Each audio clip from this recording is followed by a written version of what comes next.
Hello everyone, welcome to CRP academy. CRP academy YouTube চ্যানেলে তোমাদের সকলকে জানাই স্বাগত। তো দেখো, আজকের এই সকাল 7টার ক্লাসও আমরা আলোচনা করব তোমাদের আপকামিং পুলিশ পরীক্ষার জন্য জিকে থেকে গুরুত্বপূর্ণ বাছাই করা 30টি প্রশ্ন উত্তর। ওকে, তো দেখো আজকে এটি আমাদের ডাব্লিউবি জিকের প্র্যাকটিস সেট নাম্বার 13। অলরেডি আমরা কিন্তু 12টি সেট তোমাদেরকে করিয়ে দিয়েছি। ওকে, এবং সম্পূর্ণ প্লেলিস্ট তোমরা কিন্তু আমাদের এই ভিডিও ডেসক্রিপশনে চলে যাও, সেখানে লিঙ্ক পেয়ে যাবে। তো দেখো, শুরু করছি আজকের এই গুরুত্বপূর্ণ জিকের প্র্যাকটিস সেট। আজকের প্রথম প্রশ্ন, 2026 সালে শীতকালীন অলিম্পিক এটি কোথায় অনুষ্ঠিত হবে? দেখো, প্যারিস, ভিক্টোরিয়া, মিলান নাকি দোহা। তো প্রত্যেক 4 বছর পর পর কিন্তু শীতকালীন অলিম্পিক অনুষ্ঠিত হয়। লাস্ট 2022 সালে হয়েছিল। ওকে, তো এরপরে দেখো নেক্সট 2024 সালে শীতকালীন অলিম্পিক কোথায় হবে? সঠিক উত্তর হবে মিলানে, ইটালির মিলানে। ওকে, অপশন সি হয়ে যাবে এই প্রশ্নের সঠিক উত্তর। আর পাশাপাশি দেখো, এই বছর অর্থাৎ 2024 সালে গ্রীষ্মকালীন অলিম্পিকটা কোথায় অনুষ্ঠিত হবে? সঠিক উত্তর হয়ে যাবে প্যারিস, ফ্রান্সে। ওকে, তো দেখো একটা হয় কিন্তু গ্রীষ্মকালীন অলিম্পিক, একটা হয় শীতকালীন অলিম্পিক। প্রত্যেকটাই কিন্তু 4 বছর অন্তর অন্তর হয়। এই যে গ্রীষ্মকালীন অলিম্পিক, এটা কিন্তু লাস্ট 2020-তে হওয়ার কথা ছিল, কিন্তু কোভিডের জন্য 2021-এ হয়েছিল জাপানে। ওকে, ঠিক তার 4 বছর পর মানে এই বছর 2024 সালে এই গ্রীষ্মকালীন অলিম্পিক অনুষ্ঠিত হবে প্যারিস, ফ্রান্সে। তো অলিম্পিকের এই সমস্ত প্রশ্নগুলো কিন্তু তোমাদের আপকামিং পুলিশ পরীক্ষার জন্য ভীষণ গুরুত্বপূর্ণ। নেক্সট দেখো 2 নম্বর, দেখো এই প্রশ্নটি কিন্তু তোমাদের লাস্ট ডাব্লিউপি লেডি কনস্টেবল 2023 পরীক্ষাতে এসেছিল, যে ক্ষেত্রী এই খনিটি কোন ধাতু উত্তোলনের জন্য বিখ্যাত? লোহা, সোনা, খনিজ তেল নাকি তামা।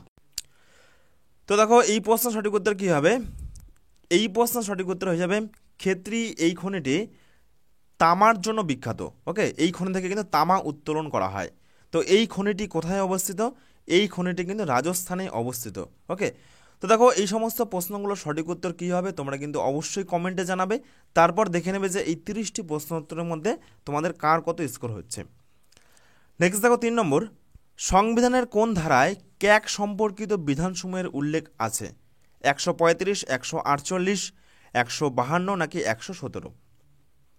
সংবিধানের কোন ধারায় ক্যাগ সম্পর্কিত বিধানসমূহ বা ক্যাগের যে কার্যাবলী সেই কার্যাবলী উল্লেখ আছে? সঠিক উত্তর হয়ে যাবে 148 নং ধারায়। ওকে, 148 নং ধারায় ক্যাগের যে কার্যাবলী সেই ক্যাগের কার্যাবলী কিন্তু উল্লেখ রয়েছে। ভীষণ গুরুত্বপূর্ণ একটি প্রশ্ন সংবিধানের। নেক্সট দেখো ছোট্ট একটি অ্যানাউন্সমেন্ট।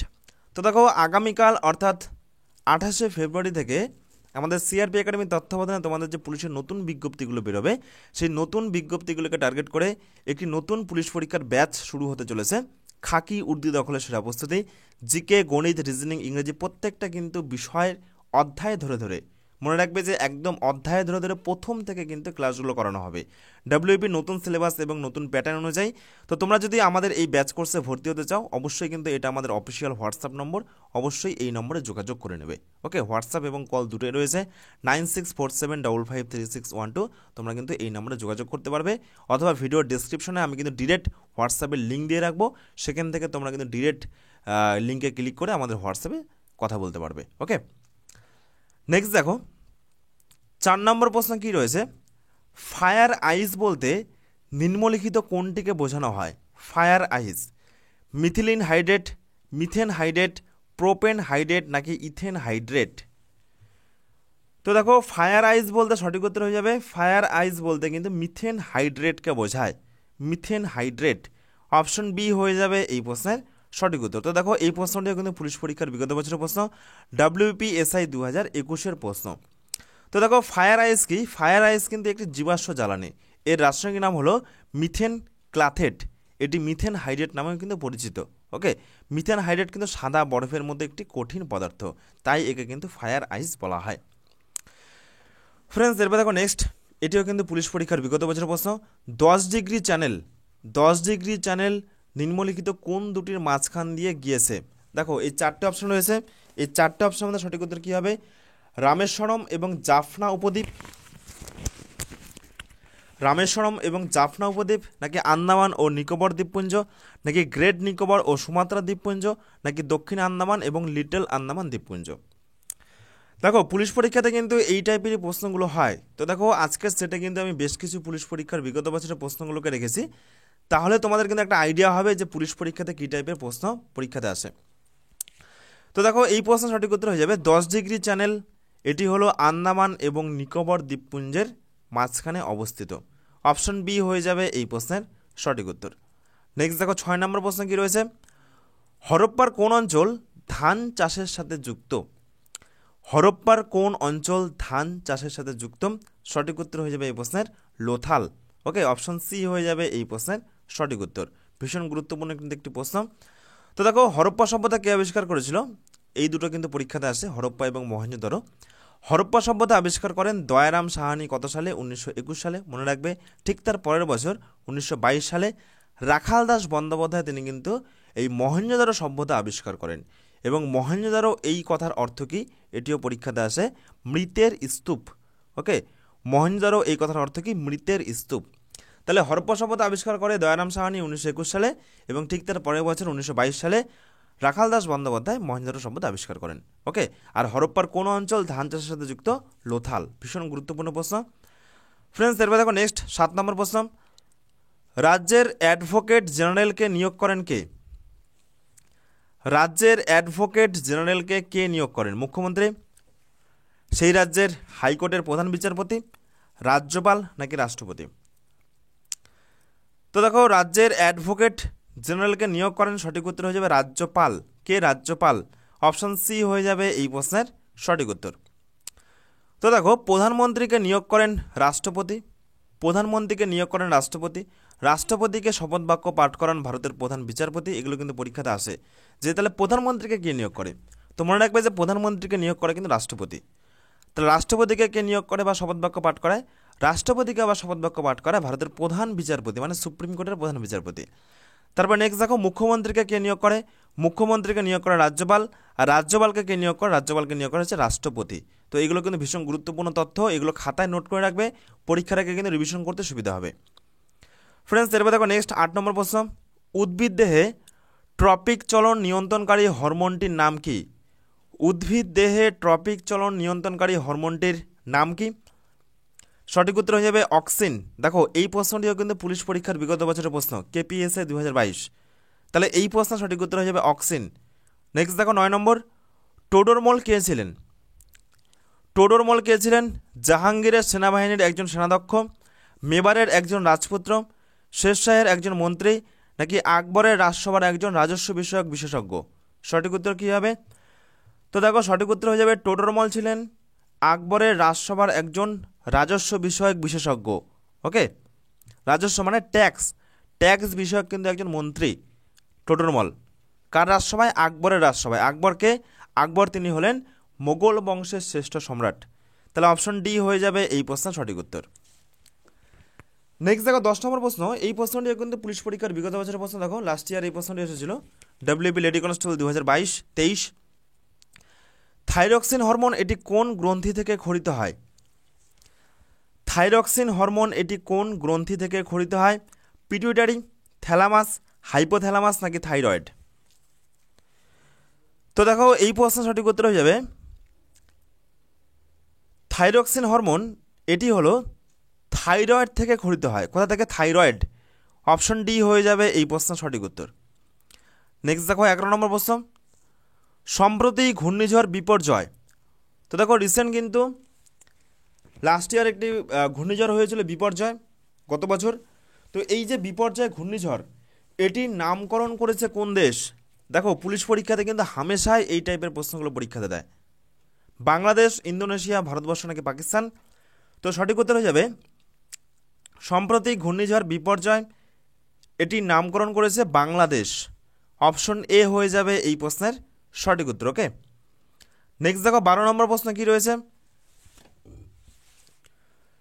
কলকাতা হাইকোর্টের বর্তমান প্রধান বিচারপতির নাম কি? তো দেখো কারেন্ট অ্যাফেয়ার্স থেকে কিন্তু গুরুত্বপূর্ণ একটি প্রশ্ন, কলকাতা হাইকোর্টের বর্তমান প্রধান বিচারপতির নাম কি? 4টে অপশনের মধ্যে সঠিক উত্তর হয়ে যাবে টি.এস. শিবজ্ঞানম। ওকে, অপশন বি হয়ে যাবে এই প্রশ্নের সঠিক উত্তর। ওকে ফ্রেন্ডস, এরপর দেখো নেক্সট 13 নম্বর প্রশ্ন, এটিও কিন্তু পুলিশ পরীক্ষার বিগত বছরের প্রশ্ন, কেপিএসএ 2022। নিচের কোনটি একটি রাসায়নিক পরিবর্তনের উদাহরণ? তো দেখো জানতে হবে যে কোনটি রাসায়নিক পরিবর্তন, কোনটি ভৌত পরিবর্তন। তো মনে রাখবে যে পরিবর্তনের পর সেটি আগের অবস্থায় ফিরে আসতে পারে, আবার ফিরে আসে, তাকে বলা হচ্ছে ভৌত। কিন্তু রাসায়নিক পরিবর্তন কি? যে পরিবর্তনের পর সেটি কিন্তু আগের অবস্থায় ফিরে আসতে পারে না, সেটাকে বলা হবে রাসায়নিক। তো দেখো অপশন কি রয়েছে, জল থেকে বরফ। তো দেখো জল থেকে যখন বরফ হয়, বরফ থেকেও কিন্তু আবার জল করা যায়, মানে কি আগের অবস্থায় ফিরে আসছে, তাহলে এটি কিন্তু হয়ে যাবে ভৌত, এটি হয়ে যাবে ভৌত পরিবর্তনের উদাহরণ। বি দেখো, লোহার চুম্বকীকরণ। তো দেখো একটি লোহাকে যখন আমরা চুম্বকে পরিণত করব, একটি লোহাকে যখন আমরা চুম্বক দিয়ে ঘষে ঘষে বা অন্য কোনো মেথডে, তড়িতের মাধ্যমে যখন সেটাকে আমরা চুম্বকে পরিণত করব, তখন সেই চুম্বকটা কিন্তু আবার পুনরায় লোহাতে আমরা ফিরিয়ে আনতে পারবো, তাহলে এটাও কিন্তু হয়ে যাবে কি ভৌত পরিবর্তনের উদাহরণ। ওকে, এটাও হয়ে যাবে ভৌত। নেক্সট দেখো অপশন সি কি রয়েছে, কাগজের দহন। একটি কাগজকে যখন আমরা পুড়িয়ে ফেলবো, তখন সেই পোড়া ছাইটাকে দিয়ে কি আমরা সেই আবার পুরনো কাগজে ফিরে যেতে পারবো? ফিরে যেতে পারবো না, তাহলে এটা হয়ে যাবে কি রাসায়নিক পরিবর্তনের উদাহরণ। নেক্সট দেখো ডি নম্বর, জলে চিনির দ্রবীভূত হওয়া।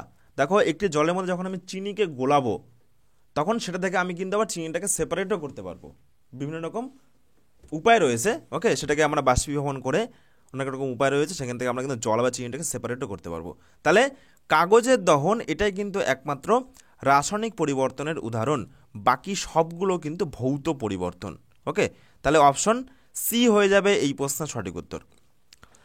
ফ্রেন্ডস, এরপর দেখো নেক্সট 14 নম্বর প্রশ্ন। দেখো এই প্রশ্নটি কিন্তু লেডি কনস্টেবল 2023 সালে এসেছিল।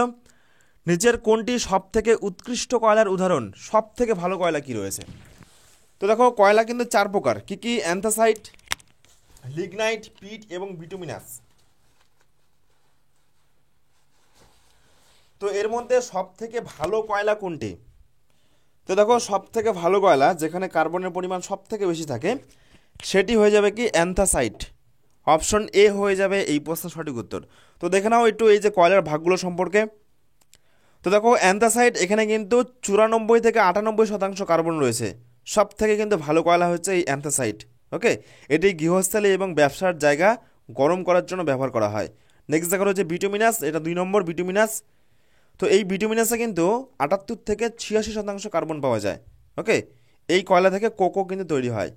নেক্সট দেখো 3 নম্বর কোয়ালিটি হচ্ছে লিগনাইট, এখানে কিন্তু মাত্র 28 থেকে 30% কার্বন থাকে। ওকে, এবং এই কয়লা স্বাস্থ্যের জন্য কিন্তু ভীষণ ক্ষতিকারক। আর 4 নম্বর কোয়ালিটি সব থেকে কম কোয়ালিটি কী হবে? সব থেকে কম কোয়ালিটি হয়ে যাবে পিট কয়লা। ওকে, সব থেকে কম হয়ে যাবে পিট কয়লা। তাহলে সব থেকে উৎকৃষ্ট সঠিক উত্তর হয়ে যাবে অ্যান্থাসাইট। অপশন এ হয়ে যাবে এই প্রশ্নের সঠিক উত্তর। নেক্সট দেখো 15 নম্বর প্রশ্ন, প্রতিধ্বনি শোনার জন্য কমপক্ষে দূরত্ব কত থাকা দরকার? তো দেখো প্রতিধ্বনি মানে কি? প্রতিধ্বনি মানে যখন একটা এখানে সাউন্ড উৎপন্ন হবে, যখন এখানে শব্দ উৎপন্ন হবে, মনে করো শব্দ উৎপন্ন হলো, তো সেই শব্দটা একটা প্রতিফলকের গায়ে ধাক্কা লেগে সেটাকে আবার ফিরে আসবে। ওকে, তাহলে এই যে দেখো প্রতিধ্বনি শোনার জন্য যেখান থেকে সাউন্ড উৎপন্ন হবে এবং যে এই যে প্রতিফলক যেটাতে বাড়ি খেয়ে সেই শব্দটা আবার ফিরে আসবে, তো যেখান থেকে শব্দ উৎপন্ন হবে মানে শব্দের উৎস এবং প্রতিফলক, এর মাঝের দূরত্ব মিনিমাম কত থাকতে হবে? মিনিমাম, ম্যাক্সিমাম তো প্রচুর রয়েছে, কিন্তু মিনিমাম কত থাকলে সেখানে প্রতিধ্বনি শোনা যাবে? তো দেখো সঠিক উত্তর হয়ে যাবে মিনিমাম 17.2 মিটার। এটা কিন্তু মনে রাখবে, পরীক্ষাতে কিন্তু এই প্রশ্নটি আসে। মিনিমাম 17.2 মিটার কিন্তু দূরত্ব থাকতে হবে। অপশন বি হয়ে যাবে এই প্রশ্নের সঠিক উত্তর। নেক্সট দেখো 16, WTO এর সদর দপ্তর কোথায় অবস্থিত? WTO মানে কি? ওয়ার্ল্ড ট্রেড অর্গানাইজেশন, মানে বিশ্ব বাণিজ্যিক সংস্থা। WTO মানে বিশ্ব বাণিজ্যিক সংস্থা। তো দেখো WTO এটি সদর দপ্তর কোথায় অবস্থিত? তো সঠিক উত্তর হয়ে যাবে অপশন সি, জেনেভাতে। ওকে, জেনেভা, অপশন সি হয়ে যাবে এই প্রশ্নের সঠিক উত্তর। পাশাপাশি দেখো বিভিন্ন যে রাষ্ট্রসংঘ রয়েছে তাদের যে হেডকোয়ার্টার, যেমন দেখো WHO জেনেভা, WMO এটাও জেনেভা। ওকে, WTO এটা এখনই দেখলাম Geneva. ILO international labour organisation, okay, বিশ্ব শ্রমিক সংস্থা, জেনেভা। বিশ্ব ব্যাংক IBRD এটি কিন্তু হয়ে যাবে Washington. IMF international monetary fund এটি হয়ে যাবে ওয়াশিংটন। এবং ইউনিসেফটা হয়ে যাবে নিউ ইয়র্ক। ওকে, তো এগুলো তালিকা কিন্তু খুব সুন্দর করে খাতায় নোট করবে এবং বারে বারে কিন্তু এগুলো রিভিশন করবে। এইখান থেকে প্রচুর প্রশ্ন তোমরা কিন্তু আপকামিং পুলিশ পরীক্ষাতে কমন পেয়ে যাবে। নেক্সট দেখো 17, বিপদ সংকেতে লাল বর্ণের ব্যবহার করার কারণ কি? তো দেখো বিভিন্ন জায়গায় তোমরা দেখবে অ্যাম্বুলেন্স থেকে শুরু করে ট্রাফিক সিগন্যালেও কিন্তু বিপদ সংকেত রূপে লাল বর্ণ ব্যবহার করা হয়। এর কারণ কি? কারণ লাল বর্ণটা কিন্তু আমাদের চোখে লাগে, লাল বর্ণটা সহজেই কিন্তু আমাদের চোখে লাগে। এটি কেন হয়? কারণ লাল বর্ণের তরঙ্গ দৈর্ঘ্য সব থেকে বেশি। মনে রাখবে যত বর্ণ রয়েছে সব থেকে যদি বলা হয় তরঙ্গ দৈর্ঘ্য বেশি কার? লাল বর্ণের। তাহলে অপশন বি হয়ে যাবে এই প্রশ্নের সঠিক উত্তর। নেক্সট দেখো 18, এটিও কিন্তু পুলিশ পরীক্ষার বিগত বছরের প্রশ্ন, কেপি কনস্টেবল 2023। নিম্নলিখিত কোন কোষীয় অঙ্গাণুটি প্রোটিন সংশ্লেষে সহায়তা করে? নিম্নলিখিত কোন কোষীয় অঙ্গাণুটি প্রোটিন সংশ্লেষে সহায়তা করে? সেন্ট্রিওল, রাইবোজোম, লাইসোজোম নাকি কোষ গহ্বর? তো দেখো এই প্রশ্নের সঠিক উত্তর হয়ে যাবে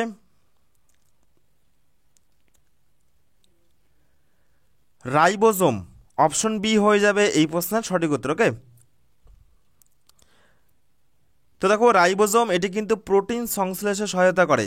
এর পাশাপাশি মনে রাখবে কোষের মস্তিষ্ক কাকে বলা হয়? কোষের মস্তিষ্ক বলা হয় নিউক্লিয়াসকে, এগুলো পরীক্ষাতে আসে। কোষের শক্তিঘর কাকে বলা হয়? মাইটোকন্ড্রিয়াকে। আর আত্মঘাতী থলি বলা হয় লাইসোজোমকে। ওকে, আর কোষের প্রোটিন ঘর রাইবোজোমকে। এই চারটা বিষয় মনে রাখবে কোষ থেকে: কোষের মস্তিষ্ক নিউক্লিয়াস, কোষের শক্তিঘর মাইটোকন্ড্রিয়া, কোষের প্রোটিন ঘর রাইবোজিয়াম এবং আত্মঘাতী থলি হয়ে যাবে লাইসোজোম। ওকে, নেক্সট দেখো 19 নম্বর প্রশ্ন, নীলগিরির উচ্চতম শৃঙ্গের নাম কি? নীলগিরি পাহাড়ের উচ্চতম শৃঙ্গের নাম কি? কেপি কনস্টেবল 2023-এর প্রশ্ন, এটাও কিন্তু পুলিশ পরীক্ষার বিগত বছরের প্রশ্ন। পরেশনাথ, সহ্যাদ্রি নাকি দোদাবেতা? তো দেখো নীলগিরি পাহাড়ের উচ্চতম শৃঙ্গের নাম হয়ে যাবে দোদাবেতা। অপশন ডি হয়ে যাবে এই প্রশ্নের সঠিক উত্তর। ফ্রেন্ডস, এরপর দেখো নেক্সট 20 নম্বর প্রশ্ন, কোন ঘটনা গান্ধীজিকে 1922 খ্রিস্টাব্দে অসহযোগ আন্দোলন প্রত্যাহার করতে বাধ্য করেছিল? কোন ঘটনা গান্ধীজিকে 1922 সালে অসহযোগ আন্দোলন প্রত্যাহার করতে বাধ্য করেছিল? তো সঠিক উত্তর যাবে চৌরিচিরার হিংসাত্মক ঘটনা। এই ঘটনাটা কি হয়েছিল? দেখো এই ঘটনাটা হচ্ছে কিছু লোক গান্ধীজির বার্তাকে অন্যভাবে গ্রহণ করে গোরক্ষপুরের নিকট চৌরিচোরা নামে একটি জায়গায় পুলিশ কর্মীদের সঙ্গে কিন্তু সংঘর্ষে লিপ্ত হয় এবং সেখানে কিন্তু পুরো থানা জ্বালিয়ে দিয়েছিল। ওকে, এবং এই ঘটনার প্রতিবাদে কিন্তু গান্ধীজি কি করেছিল? 1922 খ্রিস্টাব্দে অসহযোগ আন্দোলন প্রত্যাহার করেছিল। 1922 সালের 12ই ফেব্রুয়ারি কিন্তু তিনি সেই অসহযোগ আন্দোলন তিনি কিন্তু বন্ধ করে দেওয়ার সিদ্ধান্ত নেন এই ঘটনার প্রতিবাদে। ওকে, নেক্সট দেখো 21 নম্বর প্রশ্ন, বিজ্ঞান থেকে গুরুত্বপূর্ণ একটি প্রশ্ন, তড়িৎ প্রবাহের চৌম্বক ক্রিয়া কোন সূত্র দ্বারা প্রমাণিত হয়? ফ্লেমিংয়ের বামহস্ত সূত্র, চার্লস বয়েল নাকি জুয়েলের সূত্র? তো দেখো তড়িৎ প্রবাহের যে চৌম্বক ক্রিয়া সেটি কিন্তু ফ্লেমিংয়ের যে বাম হস্ত সূত্র। ওকে, তর্জনী, মধ্যমা তিনটে এইভাবে রয়েছে। ওকে, তিনটে আঙ্গুল এবং বৃদ্ধাঙ্গুল এইভাবে কিন্তু একটি রয়েছে। তো এটাই কিন্তু ফ্লেমিংয়ের বাম হস্ত সূত্র নিয়ম এবং এই সূত্রের মাধ্যমে কিন্তু তড়িৎ প্রবাহের যে চৌম্বক ক্রিয়া সেটি কিন্তু বর্ণিত রয়েছে। অপশন এ হয়ে যাবে এই প্রশ্নের সঠিক উত্তর। ফ্রেন্ডস, এরপর দেখো নেক্সট 22 নম্বর প্রশ্ন, ভীষণ গুরুত্বপূর্ণ একটি প্রশ্ন, এশিয়ার আলো কাকে বলা হয়? এশিয়ার আলো কাকে বলা হয়? আকবর, অশোক, মহাবীর নাকি বুদ্ধ? তো দেখো এশিয়ার আলো বলা হয় সঠিক উত্তর হয়ে যাবে বুদ্ধকে, গৌতম বুদ্ধকে। এশিয়ার আলো বলা হয় গৌতম বুদ্ধকে। অপশন ডি হয়ে যাবে এই প্রশ্নের সঠিক উত্তর। নেক্সট দেখো 23, তেঁতুলের মধ্যে কোন জৈব অ্যাসিড পাওয়া যায়? তেঁতুলের মধ্যে কোন জৈব অ্যাসিড পাওয়া যায়? চারটে অপশন থেকে সঠিক উত্তর হয়ে যাবে টার্টারিক অ্যাসিড। অপশন ডি হয়ে যাবে এই প্রশ্নের সঠিক উত্তর। ওকে, নেক্সট দেখো 24 নম্বর প্রশ্ন, সত্যশোধক সমাজ কে প্রতিষ্ঠা করেন? শ্রী নারায়ণ গুরু, রাজা রামমোহন রায়, জ্যোতিরাও ফুলে নাকি ঈশ্বরচন্দ্র বিদ্যাসাগর? তো দেখো সত্যশোধক সমাজের প্রতিষ্ঠাতা হলেন জ্যোতিবা ফুলে।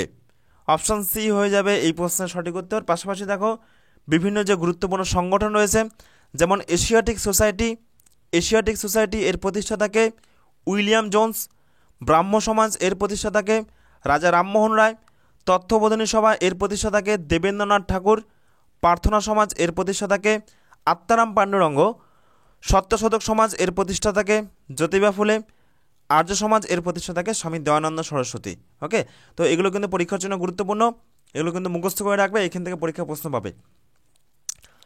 নেক্সট দেখো 25 নম্বর প্রশ্ন, শব্দেত্তর শব্দ এটি কারা ব্যবহার করে? বাদুড়, বিড়াল, কুকুর নাকি কাক? শব্দেত্তর শব্দ এটি কারা ব্যবহার করে? তো দেখো শব্দেত্তর শব্দ এটি ব্যবহার করে বাদুড়রা। বাদুড়, অপশন এ হয়ে যাবে এই প্রশ্নের সঠিক উত্তর। নেক্সট দেখো 26, ডাটুরিন এই উপক্ষারটি কোন কাজে ব্যবহার করা হয়? ডাটুরিন এই উপক্ষারটি কোন কাজে ব্যবহার করা হয়? হাঁপানির ওষুধ তৈরি করতে, উচ্চ রক্তচাপ কমানোর ওষুধ তৈরি হয়, ম্যালেরিয়ার ওষুধ তৈরি করতে, নাকি এটি মাদক দ্রব্য হিসেবে ব্যবহার করা হয়? তো দেখো ডাটুরিন এই উপক্ষারটি সঠিক উত্তর হয়ে যাবে হাঁপানির ওষুধ তৈরিতে ব্যবহার করা হয়। অপশন এ হয়ে যাবে এই প্রশ্নের সঠিক উত্তর। নেক্সট দেখো 27 নম্বর প্রশ্ন, দীপিকা কুমারী তিনি কোন খেলার সাথে যুক্ত? দীপিকা কুমারী তিনি কোন খেলার সাথে যুক্ত? ভীষণ গুরুত্বপূর্ণ একটি প্রশ্ন। তো দেখো দীপিকা কুমারী তিনি হলেন তীরন্দাজি খেলার সাথে যুক্ত। অপশন বি হয়ে যাবে এই প্রশ্নের সঠিক উত্তর। পাশাপাশি দেখো এগুলো কিন্তু মনে রাখবে যে আমাদের ভারতীয় গলফ খেলার সঙ্গে যুক্ত কারা কারা, এইখান থেকে কিন্তু পরীক্ষা প্রশ্ন আসে।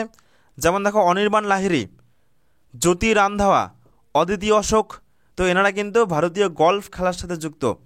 ভারতীয় দাবা খেলার সাথে কারা কারা যুক্ত রয়েছে দেখো, বিশ্বনাথ আনন্দ, ওকে, কোনেরু হাম্পি, বিদিত গুজরাটি, কৃষ্ণান শশীকরণ, ইনারা কিন্তু ভারতীয় দাবা খেলার সাথে যুক্ত। ভারতীয় টেনিস খেলার সাথে কারা কারা যুক্ত রয়েছে দেখো, সানিয়া মির্জা, লিয়েন্ডার পেজ, অঙ্কিতা রায়, ওকে, বিজয় অমৃতরাজ, এরা কিন্তু ভারতীয় টেনিস খেলার সাথে যুক্ত। তো এই টপিকটি তোমাদের পুলিশ পরীক্ষার জন্য কিন্তু ভীষণ গুরুত্বপূর্ণ একটি টপিক, এইখান থেকে কিন্তু পরীক্ষাতে প্রশ্ন আসে। তো নেক্সট দেখো 28 নম্বর প্রশ্ন, এই যে নালন্দা বিশ্ববিদ্যালয় এটি কার রাজত্বকালে তৈরি হয়েছিল? তো দেখো এটিও কিন্তু ডাব্লিউপি কনস্টেবল বিগত বছরের প্রশ্ন, ডাব্লিউপি কনস্টেবল 2019-এর মেইনস পরীক্ষাতে এসেছিল। নালন্দা বিশ্ববিদ্যালয় কার রাজত্বকালে তৈরি হয়েছিল? তো দেখো সঠিক উত্তর হয়ে যাবে এই প্রশ্নের প্রথম কুমারগুপ্ত। কার আমলে? প্রথম কুমারগুপ্তের আমলে। তো এটি কিন্তু নালন্দা বিশ্ববিদ্যালয়ের ধ্বংসাবশেষ, ওকে, এবং এই প্রশ্নটি কিন্তু পরীক্ষার জন্য ভীষণ গুরুত্বপূর্ণ। দেখো তোমাদের বিগত বছরে এসেছিল এবং এই প্রশ্নগুলোই কিন্তু যে ইম্পর্টেন্ট প্রশ্নগুলো থাকে এগুলোই কিন্তু ঘুরিয়ে ফিরিয়ে বিভিন্ন বছর দেয়। নেক্সট দেখো 29, ইন্দোনেশিয়ার রাজধানীর নাম কি? আমি এর আগের মক টেস্টে তোমাদেরকে করিয়েছিলাম, যে যেখানে এক্সট্রা ইনফরমেশনগুলো থাকে তো সেইখানে কিন্তু ছিল। তো দেখো ইন্দোনেশিয়ার রাজধানী হয়ে যাবে জাকার্তা। কি? জাকার্তা।